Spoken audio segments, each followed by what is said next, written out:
Ajwa road સાયલતા apartment મામલે આજે અતુલ ગામેચીએ બાંધકામ વિભાગને પત્ર લખી જવાબદારો સામે પગલાંની માંગ કરી છે।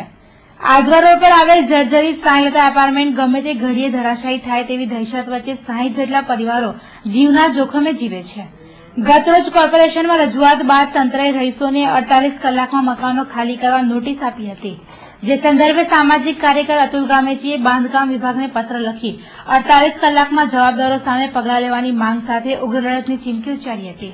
જે વડોદરા શહેરમાં સાયલતા એપાર્ટમેન્ટમાં જે દુર્ઘટના બનવાની તૈયારી છે અને કોર્પોરેશને 6 દિવસમાં એપાર્ટમેન્ટ ખાલી કરવાની નોટિસ પણ બજાવી દીધી છે, તો અમે વડોદરા મહાનગર સેવા સંસ્થાના બાંધકામ વિભાગમાં એક માહિતી અધિકાર અધિનિયમ હેઠળ માહિતી આજે માંગી છે, અને તે પણ 48 કલાકમાં, કેમ કે જીવન અને સ્વાતંત્ર્યને આઈને ઉભું છે અને ગરીબ અને મધ્યમ વર્ગના લોકો માટે આ એક વિશેષ અમે લીધેલો છે અને અમે આ લોકો લડતા રહીએ છીએ। બાંધકામ વિભાગમાં જમીનના તમામ સર્ટિફિકેટ, બાંધકામના તમામ ડોક્યુમેન્ટ,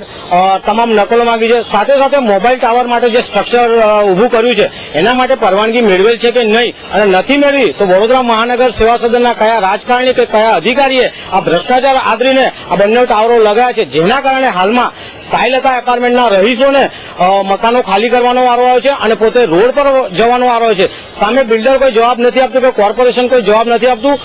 તેથી અમે એક સામાજિક કાર્યકર તરીકે અમે આજે આંદોલન ઉપાડ્યું છે, અને જો આની અંદર 48 કલાકમાં માહિતી આવશે, જો સચોટ માહિતી આવશે તો અમે